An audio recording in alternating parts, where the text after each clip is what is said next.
Here I've got Samsung Galaxy A20e, and let me show you how to change a wallpaper on the following device.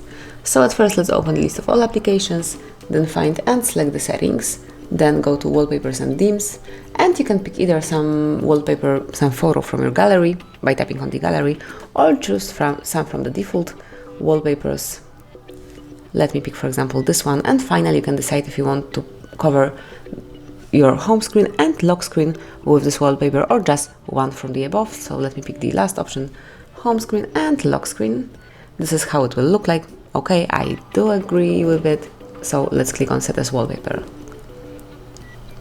And that is all. As you can see, from now on, this brand new wallpaper is covering both your home screen and also the lock screen. So this is how you can smoothly and easily change wallpaper on your Samsung. Thank you for watching.